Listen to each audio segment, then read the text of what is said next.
Ladies and gentlemen, please welcome to the stage our Vice President of Marketing, Miss Vanessa Hunter. I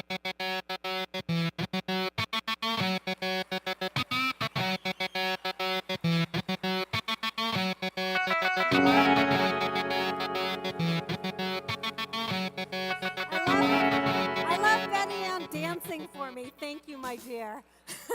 You're the best. You are the absolute best. Are we having fun yet? I'm having a blast. So listen, one of the things I want to talk to you about today is something that happened to me when I first came to SendOutCards.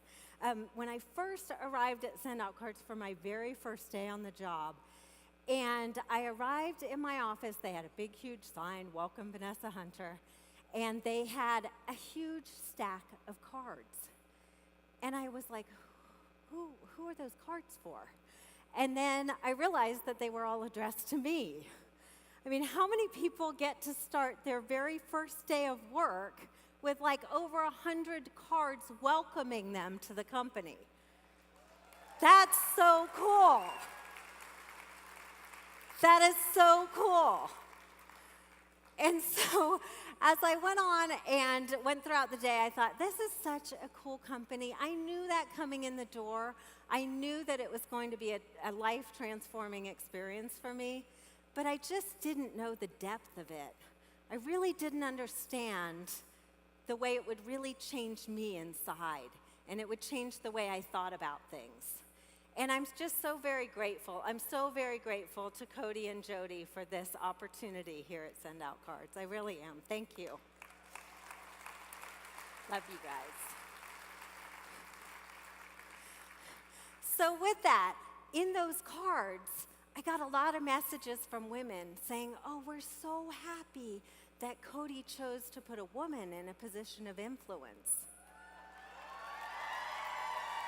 What? And that kind of struck me. I thought, really? I just never thought of it that way before. It never occurred to me. And so, but card after card was saying things like that.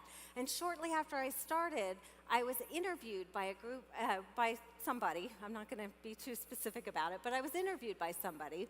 And I was asked, one of the questions they asked was, what makes you qualified for the position? And so I thought, well, I've got this and this and this, and I started listing my qualifications. And Steve came on board shortly after that, and he was interviewed by the same people. And so after he was interviewed, I said, what did you say when they said, what makes you qualified? He goes, they didn't ask me that. Do you think I was a little mad? I didn't think that was fair at all. And see, this is the thing. In network marketing, this industry is full of women. 70% of network marketing, women. But listen, at the very top, when you look at the top 100 companies and you look at the top income earners, men. Why the inequality? Why is that? How could that be? There are women that have started network marketing companies, very successful ones in this industry. And yet, we're underrepresented when it comes to the top income earners. Is it possible there's a glass ceiling in this industry of entrepreneurs? Doesn't make sense to me at all. So I started really examining that, and I started thinking about my own life and how women had influenced me in my own life. And I thought about being competitive with women. And I thought about being jealous. And I thought about how I really felt about women. And I had to think back. I have a younger sister. I have 3 sisters, but I have a sister that's 2 years younger than me. So I was thinking back to when I first felt jealous or competitive. And it was back when I was in high school. And I had a curfew in high school of 10 p.m., which I thought was ridiculous. It made me like rush home from Friday night football games and totally ruined my social life, right?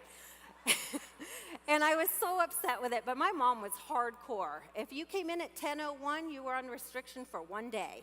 If you came in at 10:07, you were on restriction for 7 days. That was it. There was no messing around. Go, Mom. She is awesome. She is awesome.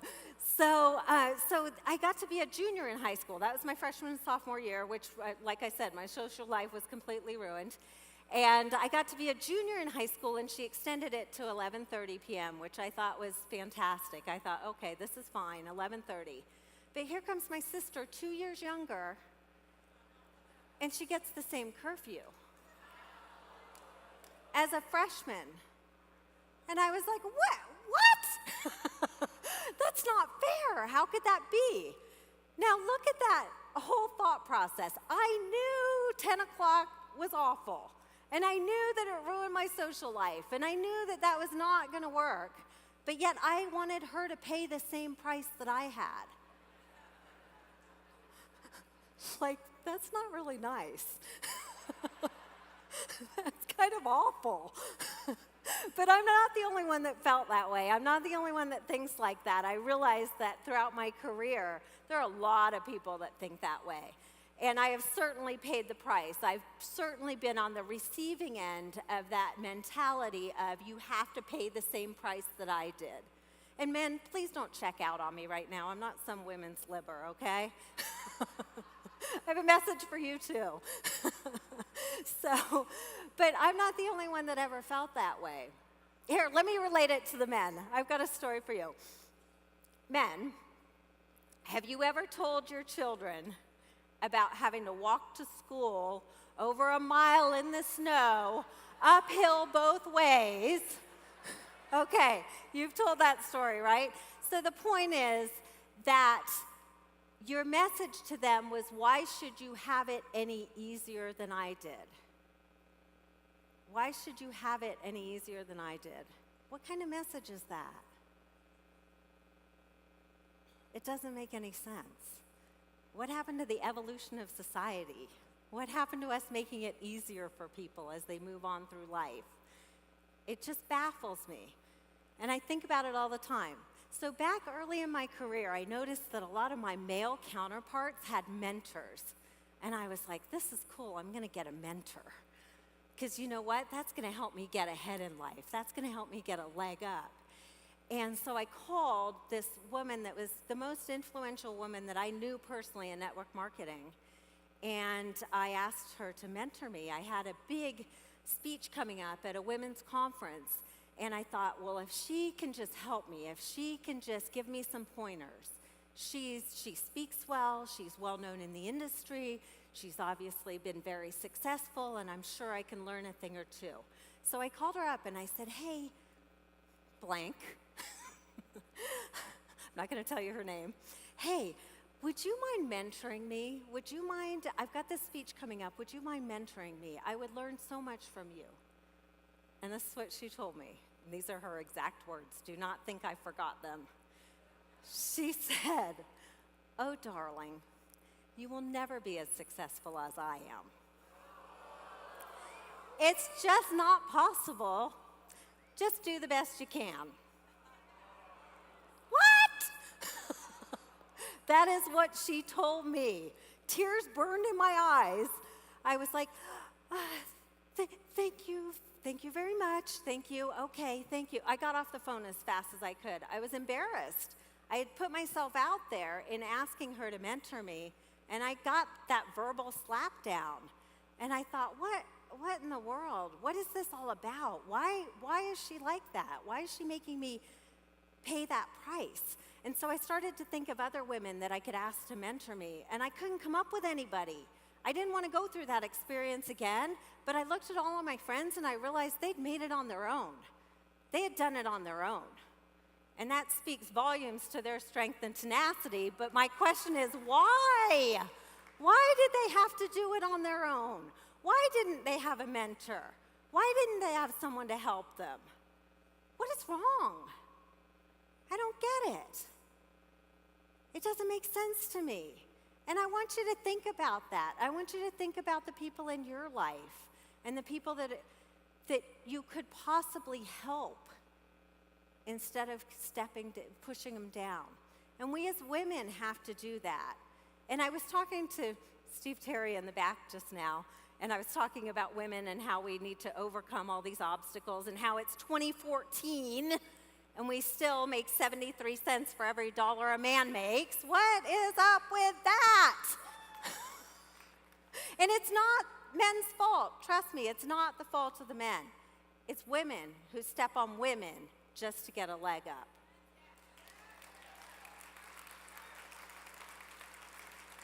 We literally keep stepping on our sisters so that we can be more accomplished and more successful.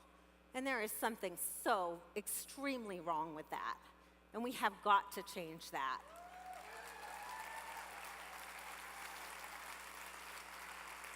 So I'm asking you women to put aside your natural tendency for competitiveness and just help the women in your life. Just think of somebody that you could mentor in some meaningful way.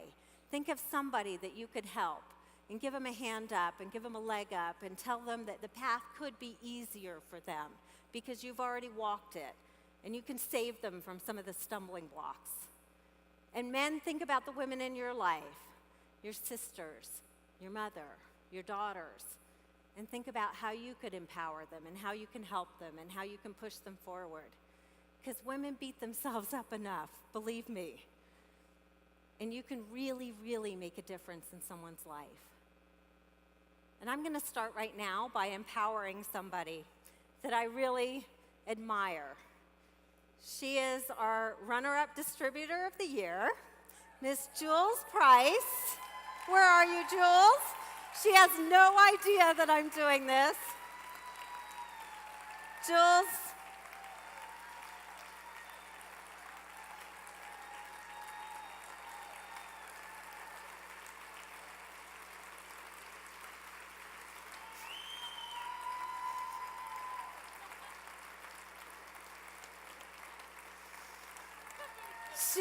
She's like, oh, what's happening? She has no idea that I'm doing this, but Jules has been a tremendous support. You have been fantastic, and I just admire you. And I want to stand with you in sisterhood. And I want to invite you to come sit in the VIP section, okay? Thank you so much. Come sit.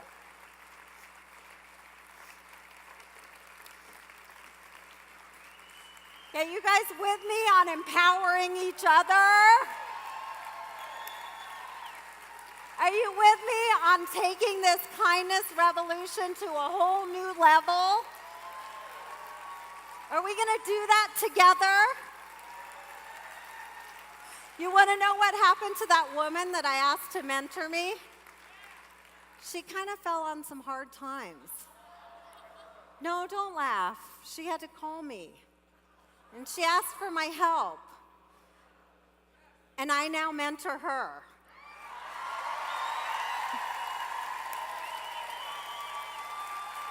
And I do that because it's the right thing to do. Thanks.